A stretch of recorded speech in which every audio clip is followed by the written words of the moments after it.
예, 이번 시간에는 전번 시간에 이어서 엘리야와 아합, 엘리야와 아합 시대에 대해서 공부해 보도록 하겠습니다. 먼저 주님께서 가르쳐 주신 기도로서 시작하겠습니다. 하늘에 계신 우리 아버지여, 이름이 거룩히 여김을 받으시오며 나라의 임하옵시며 뜻이 하늘에서 이룬 것 같이 땅에서도 이루어지이다.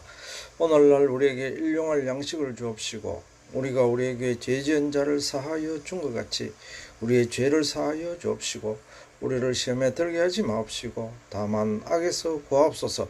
대개 나라와 권세와 영광이 아버지께 영원히 있사옵나이다. 아멘.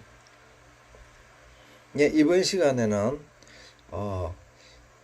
엘리야와 아합에 대해서 공부해 보도록 하겠습니다. 먼저 엘리야 선지자의 엘리야 선지자는 알다시피 대선지자입니다. 그죠? 대선지자로 분류되는 선지자입니다.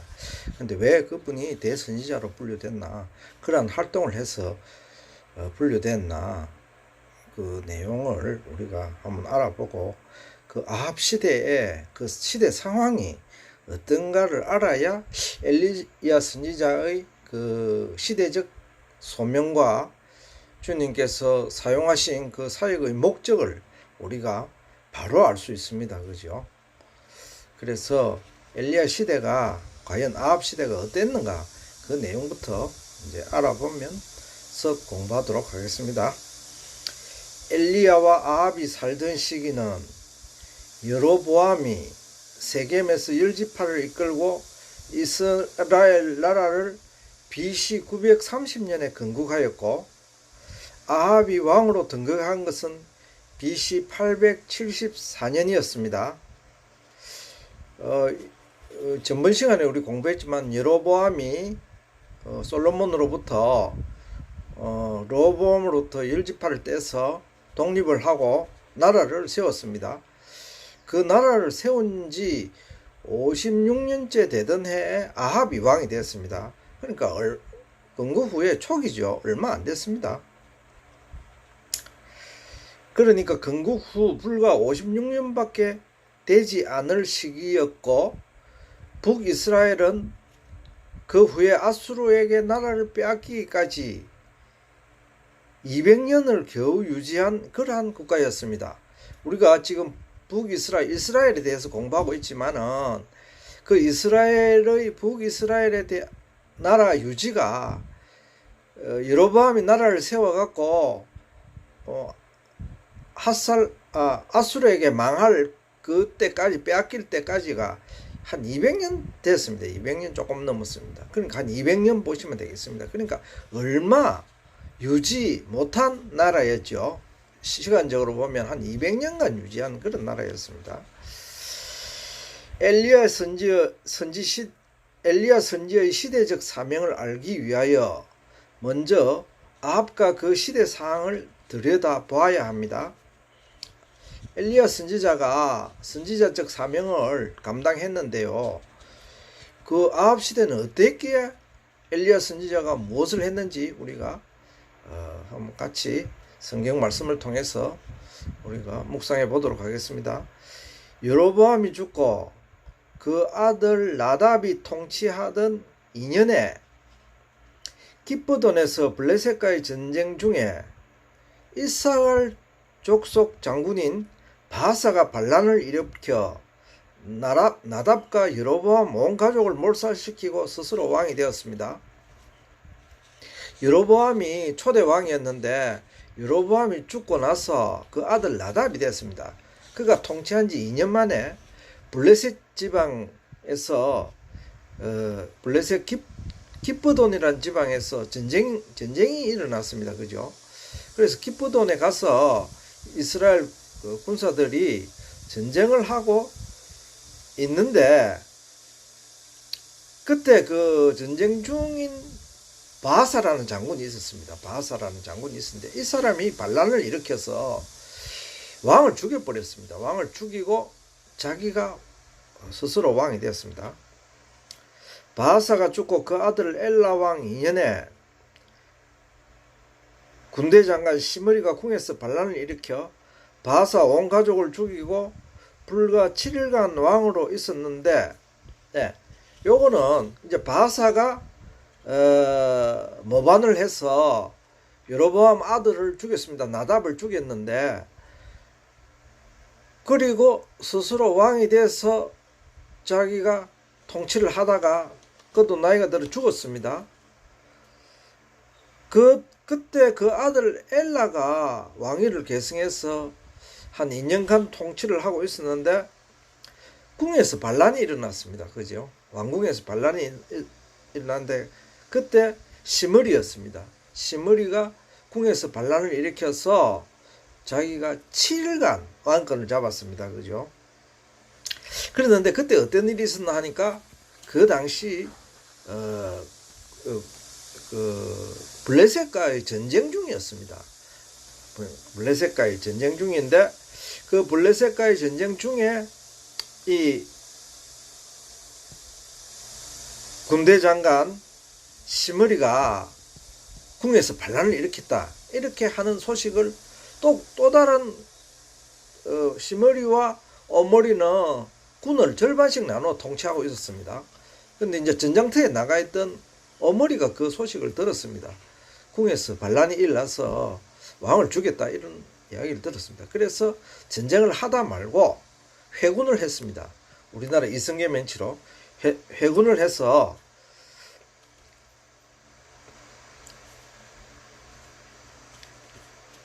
시므리 그 반란을 일으킨 시므리를 죽였습니다. 그 기간이 7일간이었습니다. 7일간 그죠? 시므리가 왕권을 잡은 지가 7일 만에 오므리한테 뺏겼죠. 그런데 이제 오므리는 또 그 반대파들이 있어서 내전이 일어났습니다. 그래서 결국은 오므리가 왕권을 잡게 됐습니다.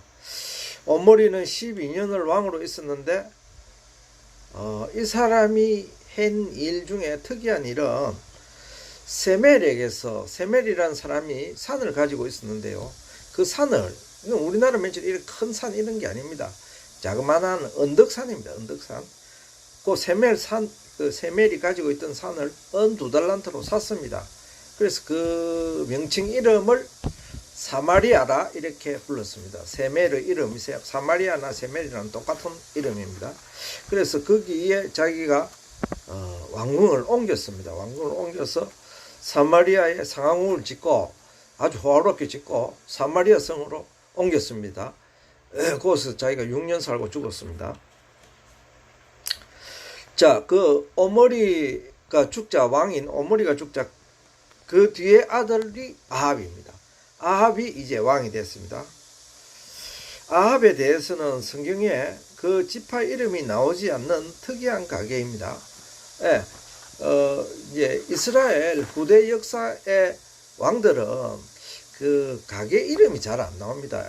그 유다 지파는 다윗 지파는 누구 막 상세하게 나오는데 이거는 무슨 지파의 아들인고 그 정확하게는 나오지 않습니다. 그래서 아마도 이제 일부 성경학자들은 오므리의 선대가 이민족 출신이다 이렇게 보는 학자도 있습니다. 그러나 그거는 완벽한 건 아니고 이스라엘 후대 왕들은 다 그 가게가 무슨 지파 소속의 누구의 아들이다 그 정확하게 나와 있지가 않습니다. 그냥 오므리 가게, 예후 가게 뭐 이런 식으로 나와 있습니다.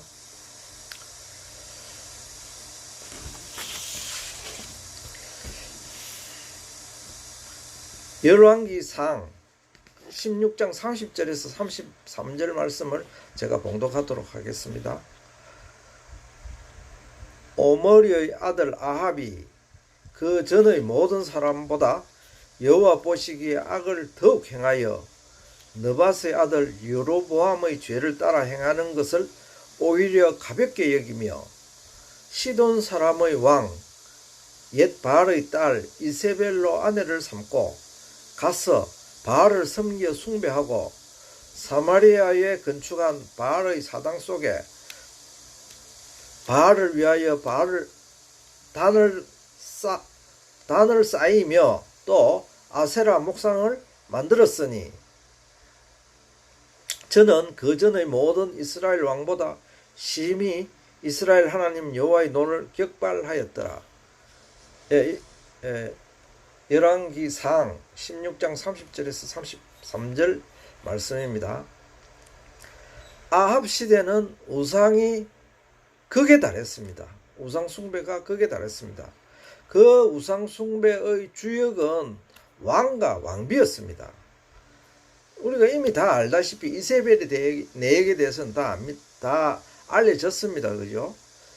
왕비가 이세벨인데 이 왕비를 어디서 데리고 왔노 하니까 그 친정집이 그 당시에 아주 해양국가로 번성한 두로였습니다. 그죠?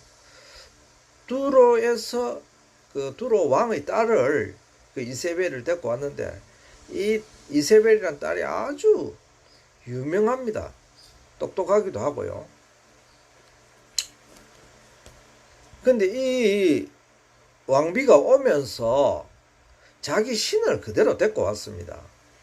그 우리가 솔로몬이 망한 이유가 그 왕비들 처첩들을 많이 뒀는데 그 처첩들이 자기가 이방 여자들을 좋아했기 때문에 이방 여자 처첩들을 많이 뒀는데 그 여자들이 모두 자기가 믿고 있던 신을 데리고 왔습니다. 이세벨도 마찬가지였습니다. 이세벨은 뒤에 알다시피 이 아합을 쥐락펴락 다 했습니다. 그죠? 그래서 아합은 사실상 뭐 헛수합이고 이세벨이 다 한 거죠. 이세벨이 다 했습니다. 그래서 이세벨은 자기가 그 친정에서 섬기던 바알신과 아세라신을 자기가 이스라엘 땅에 와서 섬기는 것은 물론이고 그 종들과 그 선지자들을 바알 선지자와 아세라 선지자들 다 데리고 왔습니다. 그 성경에 기록되어 있듯이 850명이라는 사람을 다 데리고 왔습니다. 그죠? 엄청나게. 그래서 이 사람들이 이세벨 지만 섬겼으면 되는데 이 여자는 온 이스라엘 땅에 바알 신을 섬기는 것을 퍼뜨렸습니다. 아합 시대는 물질적으로는 풍요를 누리고 국가도 확장 일로에 있던 그러한 번영된 시대였습니다. 이스라엘에서 번영된 시기가 두 번 있었습니다. 그 예후의 그 정손자인 여로보암 2세, 여로보암 시대에 최번영을 누렸고요. 요나 시대입니다. 그때가 그 최번영을 누렸고 그때와 번가도록 누린 시대가 요때였습니다. 아합 시대였습니다. 그러니까 아합은 물질적으로는 아주 풍부한 시대였습니다. 알다시피. 그런데 요때는 영적으로는 아주 암흑기였습니다. 이스라엘 민족은 태생부터가 여호와라는 유일신을 믿는 국가였고 민족이었습니다. 자, 모세오경을 통해서 이스라엘 민족은 다 알고 있습니다. 12지파가 자기들이 어떻게 생겨났으며 또 어떻게 애굽 땅을 탈출했으며 또 어떻게 가나안을 정복하고 이렇게 사는 거예요. 그러니까 자기들은 여호와 신만 믿겠다 이렇게 맹세한 백성들입니다. 그랬는데 이렇게 맹세하고 옛날 조상들부터 수천 년간 내려오던 여호와의 신도 순식간에 무너졌습니다. 그거는 아합 시대에 와서 이세벨에 의해서 무너졌는데요. 그것은 아주 빠른 시간에 무너지고 말았습니다. 그것은 알다시피 이세벨의 종교 탄압입니다. 여호와 신을 믿는 사람을 탄압했기 때문에 그렇습니다. 물질적으로 풍요를 누리고 있던 백성들은 아무도 저항하지 못했습니다. 이세벨의 탄압은 극심하여 여호와의 선지자들, 여호와의 신을 믿는 사람들은 무조건 잡아 죽여버렸습니다. 말하자면 공포시대였죠. 잘 먹고 잘 살고 번영하던 시대였는데 종교적으로는 여호와의 신을 못 믿는 그런 시대였습니다. 그러니까 여호와의 신만 안 믿으면은 물질적으로는 풍부하고 그런 시대였습니다. 하나님 믿는 사람한테는 암흑기고 하나님 안 믿는 사람한테는 좋은 시대였다, 이런 말씀입니다. 열왕기상 18장 13절 말씀입니다. 이세벨이 여호와의 선지자를 죽일 때 내가 여호와의 선지자 중에 100인을 50인씩 굴에 숨기고 떡과 물로 먹인 일이 내 주께 들리지 아니하였나이까? 예, 이거는 오바다가 엘리야에게 하는 이야기입니다. 내가 당신이 여호와의 선지자니까 당신 알고 있을 거 아니가? 내가 하나님의 일에 열심히 특심해서 이 공포시대에 여호와의 신을 섬기는 자는 다 때려 죽이는 이런 시대에 내가 그 여호와의 선지자 100명을 50인씩 굴에다가 숨겨놨고 그 목숨을 살려줬다. 그러니까 나를 좀 알아줘라. 그런 그 여호와를 잘 섬기는 사람이다. 오바다가 그렇게 이야기한 내용입니다. 본문은 국내 대신 오바다가 여호와의 선지자들을 굴에 숨기고 목숨을 살린 말씀입니다. 오바다는 궁을 책임지는 최고위직 관료였으나 그 당시 오바다는 벌벌 떨고 있었습니다. 자기는 여호와의 신을 조상 때부터 내려오는 이스라엘 신인 여호와 신을 믿고 있었지만 그건 나 공개적으로 나 여호와 신 믿는다 이렇게 말을 못하는 그런 시대였습니다. 당시 상황이 너무나 엄중하여 하나님을 위하여서는 아무도 나서지 못하는 그런 시대였습니다. 그것이 엘리야 시대였습니다. 그때 엘리야가 하나님께 부름을 받았죠. 그러한 암흑기 아주 엄중한 시대입니다. 우리는 역사의 교훈을 잊어서는 안 됩니다. 자, 우리가 엘리야 시대를 지금 공부하고 있습니다. 아합 시대를 공부하고 있는데 그거는 옛날 이스라엘 때 엘리야 시대에 그런 일이 있었는가 보다 이렇게 지나가면 안 된다는 말씀입니다. 우리는 역사의 교훈을 잊어서는 안 된다. 현재 우리들의 상황이 바로 그러합니다. 북한은 해방 전에는 남한보다 더 믿음이 좋았다고들 우리 앞세대들은 다 그렇게 말씀을 하는 것을 제가 들었습니다. 믿음이 북한 사람들, 특히 평안도 사람들은 참 믿음이 좋았다 이렇게 저는 이야기를 들었습니다. 특히 평양은 동방의 예루살렘으로 불리웠으며 그 당시 주일날은 아무도 가게 문을 열지 않았고 온 평양 시민이 주일 예배를 보러 갔습니다.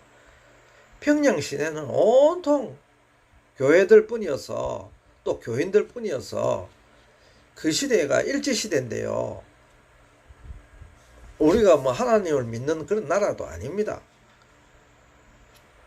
불교가 내려와 있었고 유교도 내려와 있었던 그런 나라 그 시대였는데요. 그 시대에도 평양에서는 딴 지방은 그렇지 않고요. 평양에서는 주일날은 장사를 못한다 이렇게 제가 들었습니다. 왜 그러냐면 평양 시민들 전체가 그리스도인들이기 때문에 그날 만일 제끼 놔놓고 주일 예배 보러 갔기 때문에 주일날은 가게 문 닫는 날 이렇게 평양 시민들이 여겼다는 것입니다. 이 믿음 좋은 평양 시민들이 어떻게 됐는가를 우리가 지금 공부하고 있습니다. 그런데 해방 후 공산주의자인 김일성이 정권을 잡은 뒤에 종교 탄압은 시작되었습니다. 그리고 수많은 그리스도인들은 주님을 믿는다는 이유 하나로 처형되거나 수용소로 끌려갔으며 지금은 아무도 내가 그리스도인이라 하는 사람이 없는 나라가 되었습니다. 이 김일성이하고 아합하고 비슷한데요. 아합도 조상 대대로 여호와 신을 믿었습니다. 김일성이 가게도 다 알다시피 그 아버지 김영지가 그 그리스도인이었습니다. 엄마도 그리스도인이고 독실한 그리스도인 가게에 태어났습니다. 그래서 김일성이 그 외가 쪽에는 목회자도 있다고 제가 들었습니다. 그랬는데 이 김일성이가 공산주의자로 변하면서 제일 탄압한 것은 불교도 유교도 아니고요. 기독교인들을 자기가 어릴 때 믿던 그 기독교를 제일 탄압하게 됐습니다. 엄마 아버지가 믿던 기독교를 탄압하게 돼서 이 기독교를 예수님을 믿으면 무조건 잡아 죽였습니다. 그러고 저 수용소로 보냈습니다. 그래서 지금 북한에는 껍데기 저거들이 해놓은 껍데기 회의 남에게 보여주기식 산정형 교회 이런 거는 봉수도 교회 이런 거는 한두 개 있는지는 몰라도 사실상 그리스도인들은 다 죽었습니다. 다 수용소에 갇혔거나 죽었습니다. 그랬는데 지금 우리들이 생각해야 될 것은 북한에 이러한 정권이 들었을 것이라, 예수 믿는 사람을 잡아 죽이는 정권이 들었을 것이라고는 해방 전에는 아무도 생각을 못했다는 것입니다. 아무도. 이게 순식간에 일어난 일입니다. 그럼 우리 얼핏 생각하기에는 그 많은 그리스도인들이 다 반대해갖고 김일성이 어떻게 그걸 해내겠노? 아닙니다. 우리 지금 수천 년간 믿어온 여호와의 신을 이세벨 하나로 말미암아 순식간에 다 바뀐 거를 우리가 지금 공부하고 있지 않습니까? 똑같다 이거죠.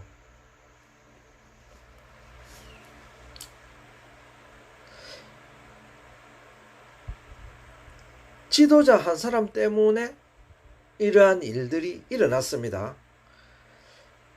그리고 이러한 일들을 지금 우리가 남한 땅에서 북한을 바라보고 생생하게 바라보고 있습니다.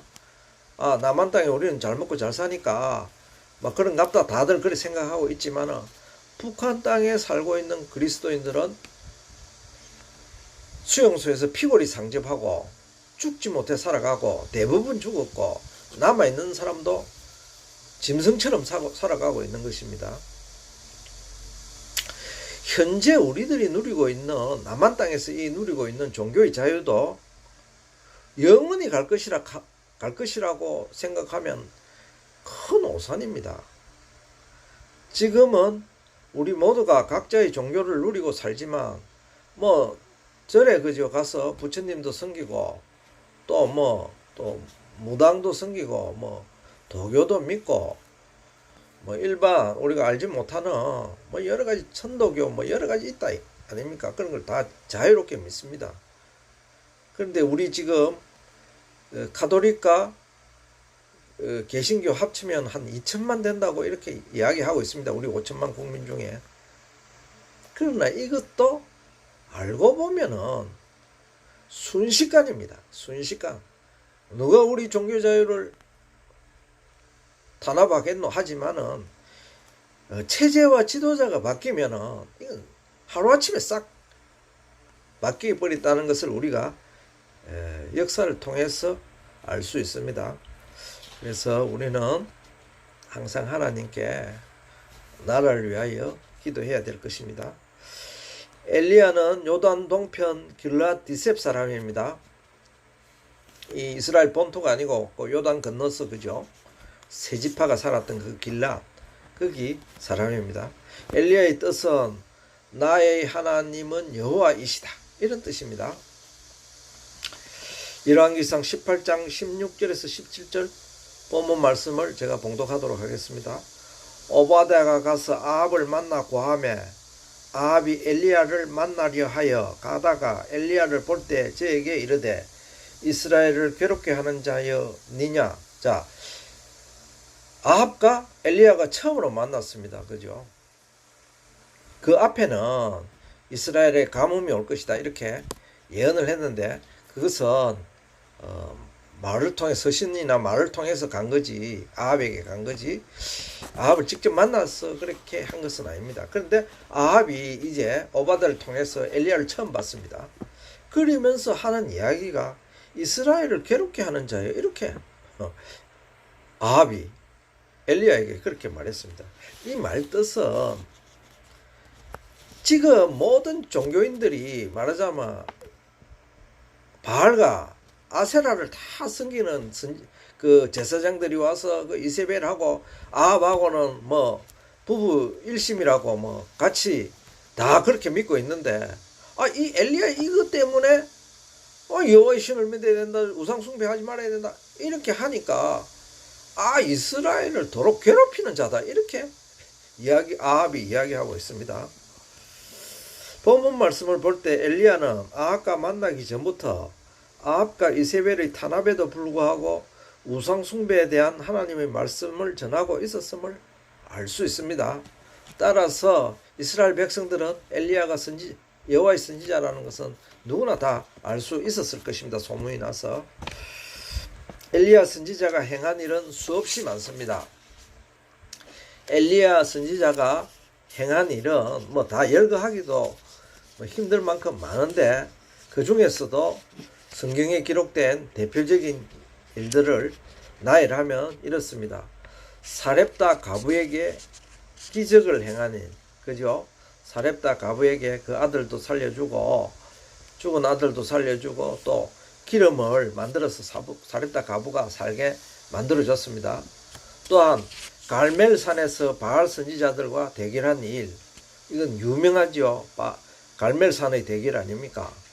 그래서 바알을 섬기는 450명을 다 죽였습니다. 아합에게 경고한 가문과 기도로서 비가 오게 하는 일, 아합이 바알을 섬기고 그 아세라를 섬기기 때문에 가뭄이 올 것이다 이렇게 해서 아주 가뭄이 많이 들었습니다. 그때 또 하나님께 기도해서 비가 오게 해달라고 갈멜산에서 기도해서 비가 오게 한 일이 있습니다. 또한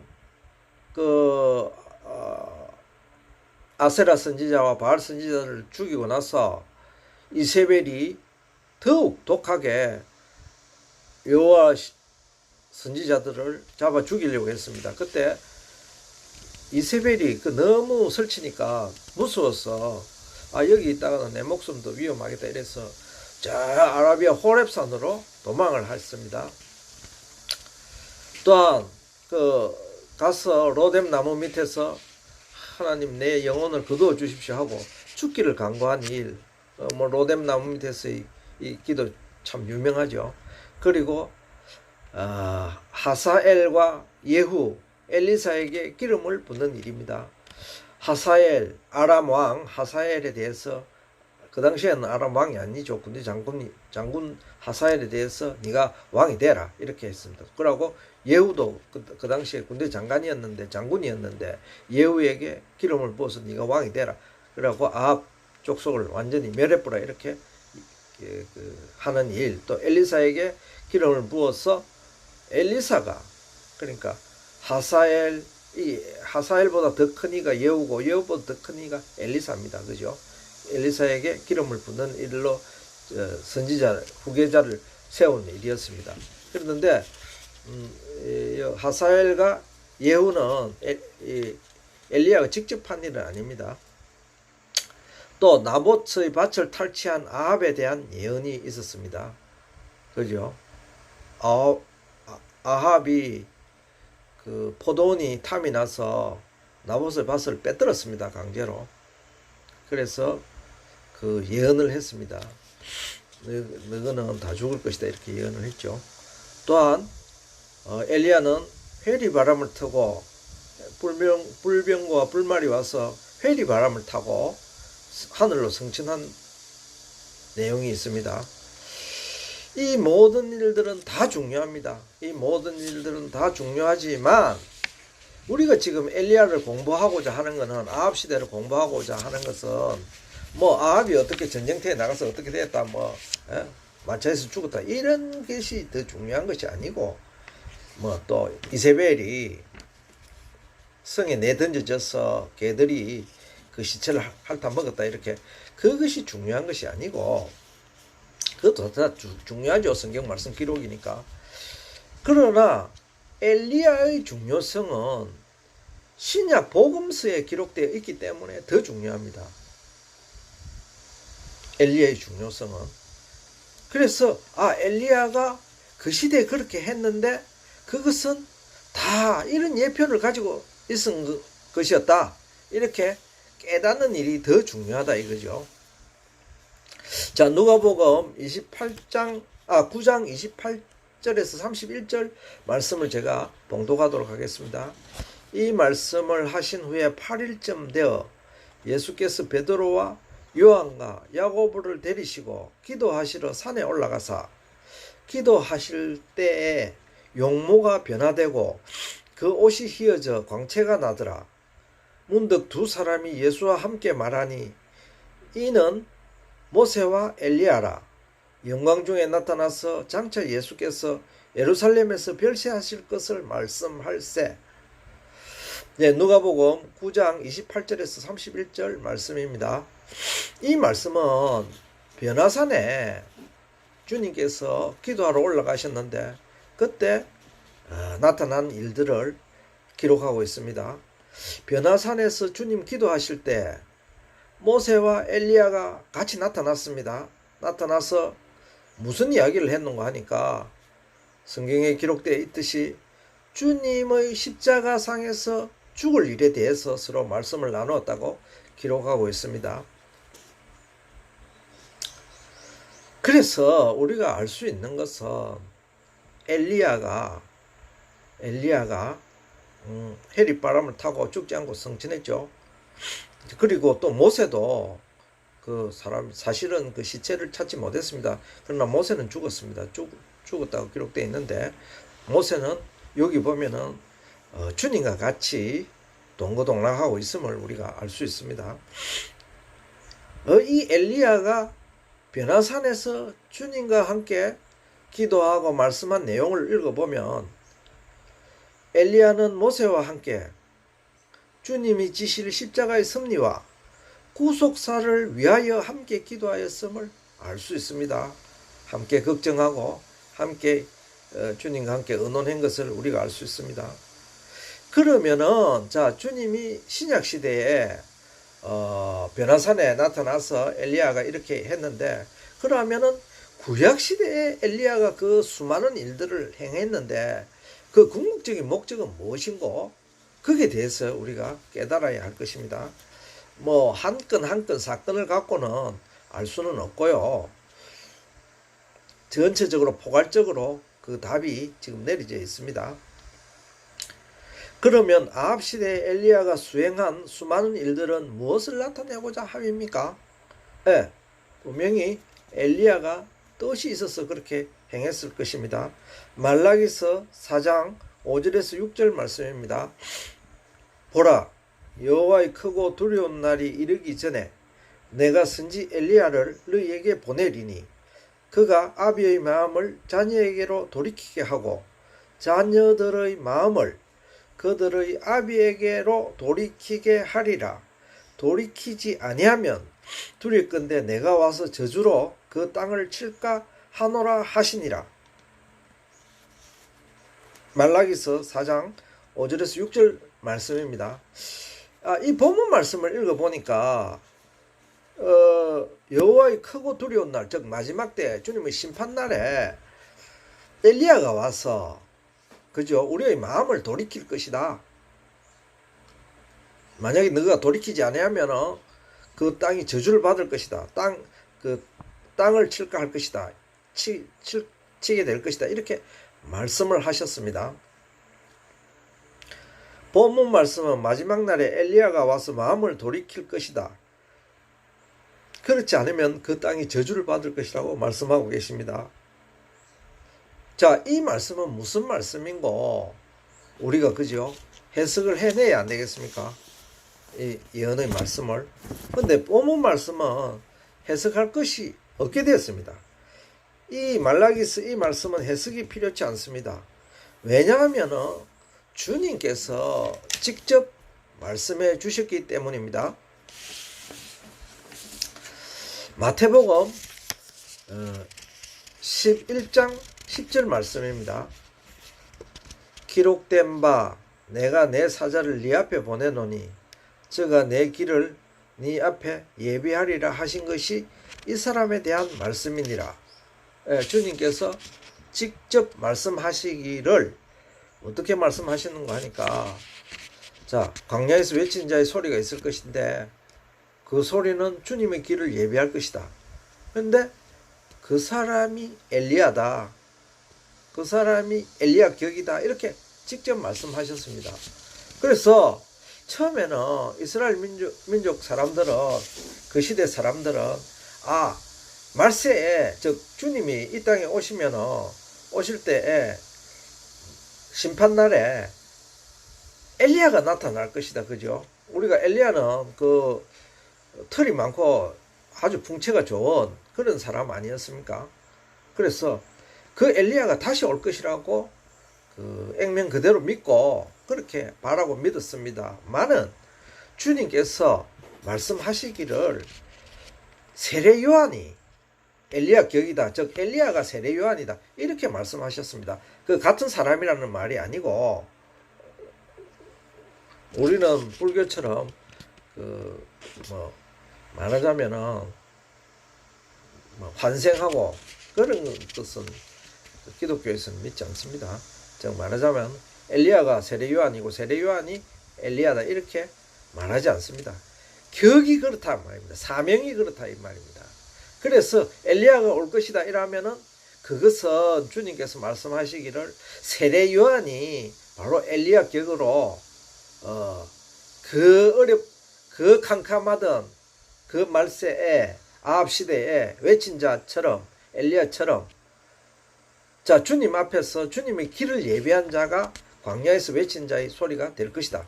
그렇게 말씀하신 것입니다. 즉 세례 요한이 엘리야 격으로 올 것이다. 이렇게 말씀하셨습니다. 그래서 이제 우리가 역으로 구약시대 엘리야 선지자가 와서 한 그 활동 내용의 목적을 이제 알았습니다. 그 목적 내용은 요한을 깨닫게 해주는 것입니다. 세례 요한을. 그죠? 세례 요한을 우리가 일반적으로 위대한 선지자다. 그 당시 이스라엘 사람들과 지금도 그렇게 알고 있죠. 위대한 선지자다. 광야에서 외치는 자의 소리다. 또 세례를 주는 사람이다. 위대한 선지자다. 이렇게 알고 있었는데 사실은 그 엘리야가 그 여호와 하나님을 깨닫게 하듯이, 그 시대에 깨닫게 하듯이 세례 요한은 주님을 알려주는 목적이 있습니다. 예수님이 이 땅에 오셨는데 이분이 메시아다. 이분을 보고 메시아로 다 믿으라. 이렇게 하는 그런 목적을 가졌다는 것입니다. 그것이 엘리야의 목적이었습니다. 즉 엘리야는 세례 요한에 대해서 예표적으로 알려주는 것이 엘리야의 목적이었습니다. 조금 내용이 어려운데요. 좀 깨닫기 힘든데요. 곰곰이 생각해 보면 또 알 수 있을 것입니다. 즉 엘리야가 구약시대에 한 내용은 세례 요한을 깨닫게 하는 것이고요. 세례 요한이 하는 일은 예수님의 길을 예비하는, 즉 예수님을 알려주는 것입니다. 예수님이 자신이 직접 내가 메시아다 이래 했다 아닙니까? 그러니까 사람들이 뭐라 했습니까? 네가 무슨 하나님의 아들이고 미친놈이지 이렇게 이야기를 했다 아닙니까? 그래서 주님이 결국은 십자가에 매달렸지만은 세례 요한의 임무는 그것을 이분은, 예수님은 메시아다. 나사렛 동네의 목수의 아들로 태어났지만은 실질적으로는 이분이 메시아다. 이렇게 그 당시에 권위가 있고 선지자격인 세례 요한이 그렇게 외쳐야 됐다는 말씀입니다. 그것을 엘리야가 알려줬다는 말씀입니다. 예표적으로. 그러니까 그것을 보고 세례 요한도 깨닫고 일반 그 당시 종교 지도자들도 깨닫고 일반 백성들도 깨달아야 한다는 것이 엘리야의 목적이었습니다. 그죠? 자, 엘리야가 그 아므란 아합 시대에 와서 그렇게 사역한 내용은 내가 말하자면은 마지막 때에 외치는 자였다. 세례 요한격이었다. 그러니까 세례 요한도 이것이 성경 말씀에 기록된 말라기서나 또 뭐 외경이지만 에녹스에 기록된 이런 내용이 다 엘리야가 이렇게 한 것은 나를 깨닫게 하기 위해서구나. 그럼 내가 주님 앞에서 주님을 더욱 앞에서 길잡이가 돼서 인도해야 되겠다. 이렇게 깨달음을 주기 위한 사역이 있다는 것을 우리가 주님의 말씀을 통해서, 이건 아무도 알 수가 없었죠. 주님의 말씀을 통해서 이제 우리가 그 내용의 비밀을 깨닫게 되는 것입니다. 네, 오늘 이 시간은 이제 엘리야와 아합 시대는 이 시간 마치고요. 다음 시간에는 이사야 선지자와 히스기야 왕에 대해서 공부해 보도록 하겠습니다.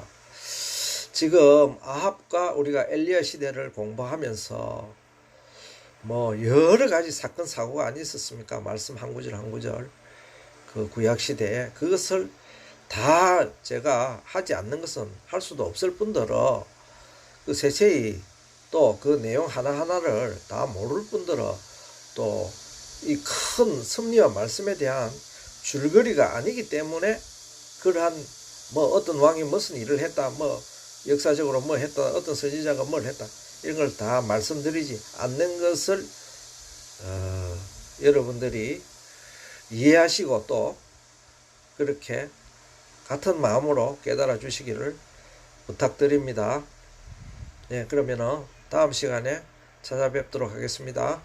여러분 감사합니다.